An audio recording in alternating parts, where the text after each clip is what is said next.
ஹாய்ப்பா, எல்லாம் என்ன பண்ணிட்டு இருக்கிறீங்க? எல்லாம் சமைச்சிட்டீங்களா? சாப்பிட்டீங்களா? சாப்பிட்ருந்தா கமெண்டில் சொல்லுங்கள். இன்றைக்கி பாருங்கள், அம்மா வீட்டில் என்ன சாப்பாடுன்னு பார்க்கலாம் வாங்க.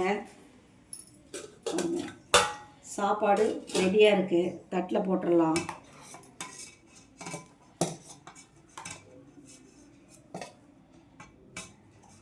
கொஞ்சமாக போட்டுக்கலாம். அடுத்தது இங்கே பாருங்க, சுண்டக்காய் குழம்பு, சூப்பரான சுண்டக்காய் குழம்பு. இதுக்கு சைடிஷ் தொட்டுக்கிறதுக்கு எதுவுமே தேவையில்லைங்க. பாருங்கள், சின்ன வெங்காயம், பூண்டு, சுண்டைக்காயெல்லாம் போட்டு குழம்பு வச்சுருக்கேன். அருமையாக இருக்கும் குழம்பு. பாருங்கள் எப்படி இருக்குன்னு பார்த்தீங்களா? பாருங்கள், இது வந்து சப்பாத்தி, உருளைக்கிழங்கு, பட்டாணி, பச்சை பட்டாணி, உருளைக்கிழங்கு எல்லாம் போட்டு கிரேவி. இது அப்படியே இதை கொஞ்சோண்டு அப்படியே எடுத்து வச்சிடலாம் தொட்டுக்கிறதுக்கு. அடுத்தது பாருங்க, சூப்பரான சுவையான வெண்டைக்காய் பொரியல். அதை கொஞ்சம் தொட்டுக்கிறதுக்கு இப்படி வச்சிடலாம்.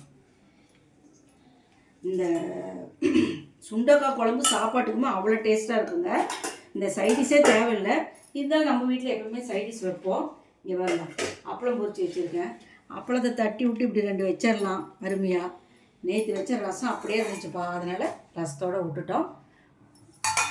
வாங்க சாப்பிட்லாம்.